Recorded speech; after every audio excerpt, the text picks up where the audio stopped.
Welcome to Phoenix Trading. So here we are again seeing the Nifty weekly outlook now, and today I have keep Nifty monthly chart, and as all of you can see, I have drawn a trend line from the low of a COVID, where Nifty has touched 7,587, and since then we have achieved 240% in last 3 years, just the 3 years. तो Nifty 240% बढ़ा है Covid के low से, and जहाँ से वो गिरा था 12,000 की जो लेवल थी, Nifty has rose around 110%. So in a 3 year, Nifty has, gain 110%. So per year around 30%, 35% का एक CAGR आ रहा है, which is very unusual for an index, कि एक साल में इतना बढ़ना, क्योंकि निफ्टी का जो एवरेज है it's a 12% per annum CAGR. सो कहीं ना कहीं वो जो चीज़ें थी वो एवरेज डाउन होती है over the period of time, and हमें वो डिस्काउंट करनी चाहिए. वो चीज़ हमें समझना चाहिए कि मार्केट ऐसे ही ऊपर नहीं जाता, वो एक थोड़ा सा एक रिट्रेसमेंट दे के एवरेज आउट चीज़ों को करके ही ऊपर जाएगा. सो अब देखा जाए तो कोविड के लो से we have about 80% almost. Still it's 25-26% gain. CAGR wise हम देखे जाएंगे तो पर ईयर आपको इतना गेन है यहाँ पे. मुझे लग रहा है कि अब यहाँ से मैंने सारे चार्ट्स मंथली रखे हैं. We will discuss all sectors and indices today on a monthly basis, not a weekly basis today. और ये एनालिसिस खाली एक ट्रेंड लाइन पे होगा, जो मैंने कोविड के लो से अभी तक जो ट्रेंड चल रहा है इतना ही एक लाइन मैंने रखा है. So this will be a very simple analysis in today's video. Nifty का देखा जाए तो निफ्टी ने अब जो कोविड के लो की यहाँ से मैंने जो ट्रेंड लाइन दी थी वो रिटेस्ट हुई थी अराउंड 22 में. एक बार वो पास आया था वो ट्रेंड लाइन के. फिर 23 में मार्च में आया था, exactly after a year. Again November 23 में उसने टच किया था, वहां से एक अच्छा हमें ब्रेकआउट मिला था. और अभी एक इलेक्शन के आसपास, इलेक्शन के रिजल्ट्स के आसपास एक लो होके बना था वो ट्रेंड लाइन के, और वहां से हम फिर से बढ़े थे आगे ऊपर, एंड फिर ये ट्रेंड लाइन टूट गई है अब. ओके. निफ्टी हैज जो अपना फेब का लो था, मंथली क्लोज जो आया है, वो जो अब तक कभी इस ट्रेंड लाइन के ऊपर नीचे नहीं आया था. Nifty has close down decisively below this trend line, which is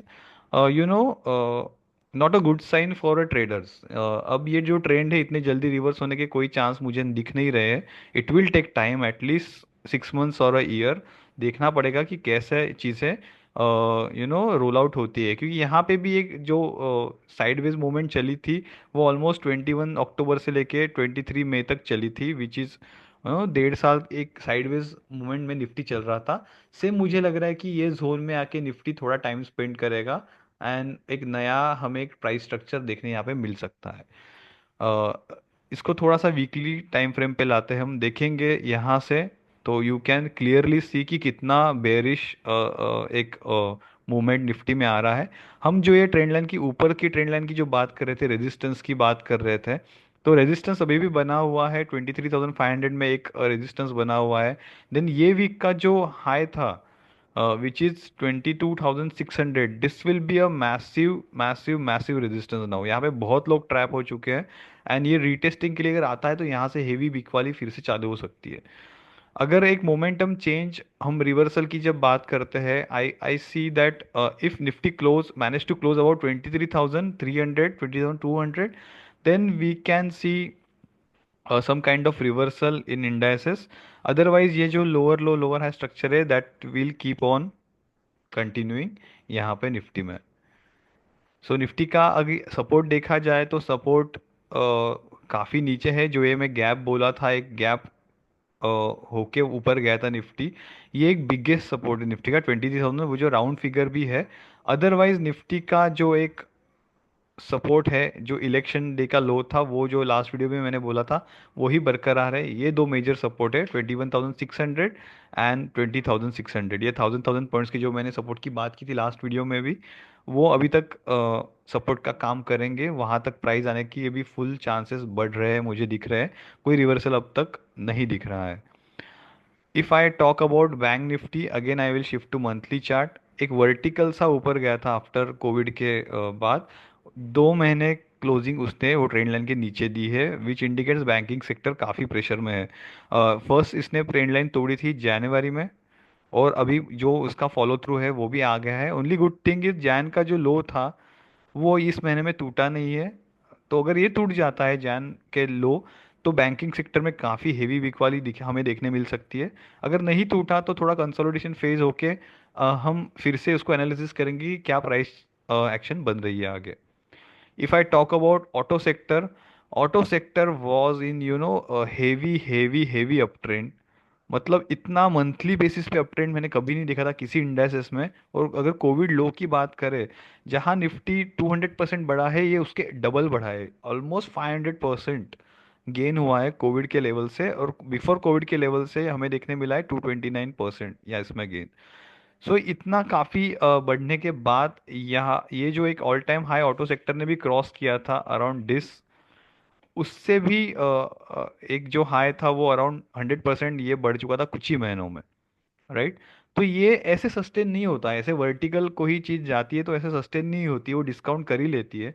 तो इसमें दो पॉसिबिलिटीज है ऑटो सेक्टर में भी, कि फिबोनाची रिट्रेसमेंट अगर हम यहाँ से ड्रॉ करते हैं तो इसका जो 50% का लेवल था, 61% का लेवल था, उस जोन में अब आ चुका है। ओके। अगर उसको रुकना होगा तो ये जोन में रुकेगा, अगर नहीं रुकता है तो दिन ये ट्रेंड लाइन उसका सपोर्ट होगी। और अगर ट्रेंड लाइन टूटती है तो ऑटो सेक्टर काफी लंबे टाइम तक डाउन ट्रेंड में जा सकता है। सो लेट्स सी कि क्या होता है ऑटो सेक्टर में। यहाँ पे एक थोड़ा सा अगर ठहरना है तो ये ठहर सकता है। ये टूट जाता है और ट्रेंड लाइन भी ब्रेक हो जाती है तो ऑटो सेक्टर आने वाले 2-3 साल के लिए डाउन ट्रेंड में, हेवी डाउन ट्रेंड में चला जाएगा। और वो विजिट करेगा अपना ऑल टाइम हाई जब उसने तोड़ा था, ये जो जोन था, यहाँ पे वो डेफिनेटली विजिट करेगा ये जोन में आके। सो गिरावट में इसको अभी भी यहाँ से अगर मैं देखा जाऊँ तो 36% भी गिरावट और ऑटो सेक्टर में आ सकती है। सो बहुत कॉशियसली आपको ट्रेड करना है, फंडामेंटली अच्छे स्टॉक्स में ही आपको एंट्री करनी है। अगर सेफ वे आपको जाना है तो इंडाइसेस में ही जाना है आपको, कोई स्टॉक स्पेसिफिक आपको इन्वेस्टमेंट अभी फिलहाल ना करेंगे तो अच्छा है। If I talk about IT sector is doing much better, but this week scandal is you know heavy. Look at this, IT sector has fallen almost 8% within a week. Indices में 8% fall होना it's a very big thing. And उसके all time high से ये अब तक गिर चुका है 19 to 20% ऑलमोस्ट। सो आईटी में भी बचा हुआ था, आईटी में वीक वाली आना, तो ये वीक में वो भी हो चुका है। एंड निफ्टी कोविड के लो से मैं ट्रेंड लाइन अगर ये ड्रॉ करता हूँ तो और थोड़ा इसमें वीक वाली आने के चांसेस है।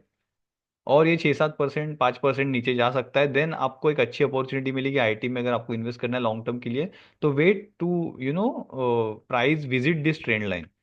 सारे इंडाइसेस को हम आज कोविड के लो के ट्रेंड लाइन से हम लोग मेजर कर रहे हैं। So let's move to FMCG. FMCG का वो लो का ट्रेंड लाइन इसने विजिट कर चुका है, बट जिस स्पीड से आया है वो डरावना है। कुछ ही महीनों में इसने ऑलमोस्ट 24% करेक्शन दिया है।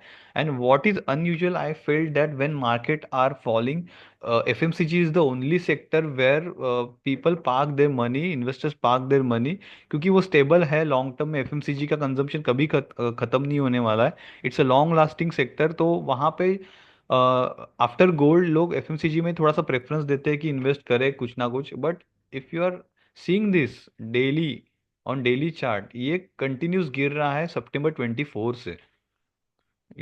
सो it's quite a been time कि ये एफएमसीजी कंटिन्यूस फॉल हो रहा है जब मार्केट भी गिर रहा है और एफएमसीजी भी गिर रहा है।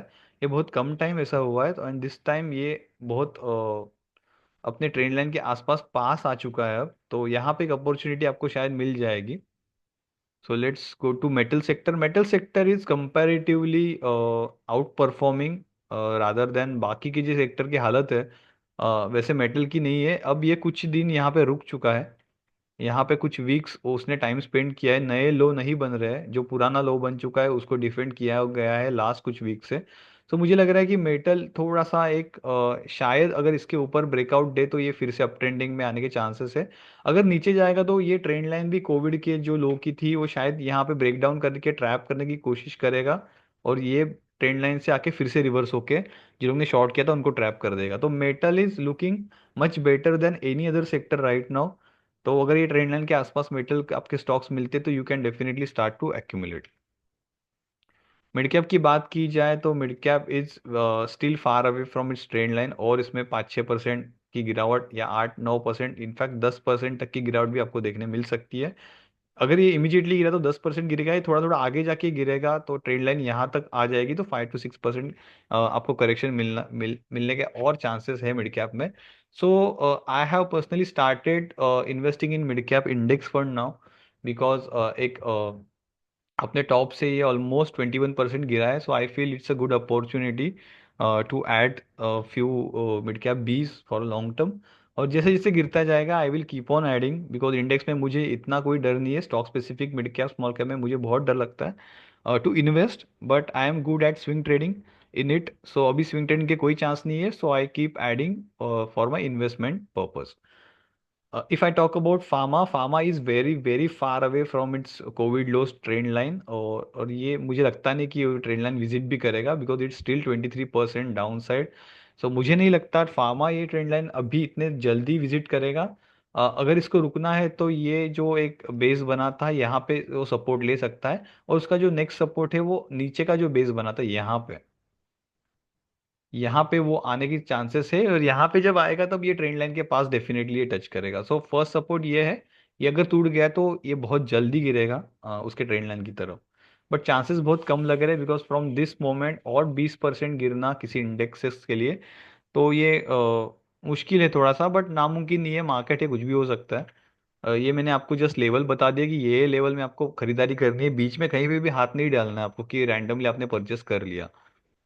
पीएसयू बैंक जो इतना काफी बढ़िया लग रहा था ये भी अब बहुत प्रेशर में आ चुका है, बिकॉज इसकी जो कोविड लो की ट्रेंड लाइन है और ये जो ऑल टाइम हाई उसने क्रॉस किया था बीच में, नॉट ऑल टाइम हाई यहाँ पे थोड़ा ऊपर था।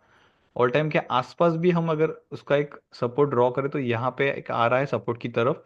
तो फर्स्ट अपॉर्चुनिटी आपको 5360 के आसपास आपको फर्स्ट अपॉर्चुनिटी मिलेगी पीएसयू बैंक्स में, अगर आपको कुछ एडिशन करना है। उसके बाद अगर वो टूटती है तो आपको नीचे सीधा 4700 पे आपको अपॉर्चुनिटी मिलेगी पीएसयू बैंक सेक्टर में कुछ ऐड करने के लिए। बीच में 5100 इसके बीच में आपको कुछ नहीं करना है, लेट इट फॉल। ओके। सो ये पीएसयू बैंक का ओवरव्यू था। स्मॉल कैप इंडेक्स की मैं बात करूँ, यहाँ पे ट्रेंड लाइन अगर ड्रॉ करूँ तो वो भी काफ़ी फार है। ओके। और ये जो फर्स्ट सपोर्ट इसने तोड़ा, सेकंड सपोर्ट तोड़ा, सेकंड सपोर्ट के आसपास और थोड़े से नीचे ही उसने क्लोजिंग दे दी है, which is not a good sign. And again ये अगर नेक्स्ट सपोर्ट आएगा तो ये डेफिनेटली ट्रेंड लाइन टच करेगा।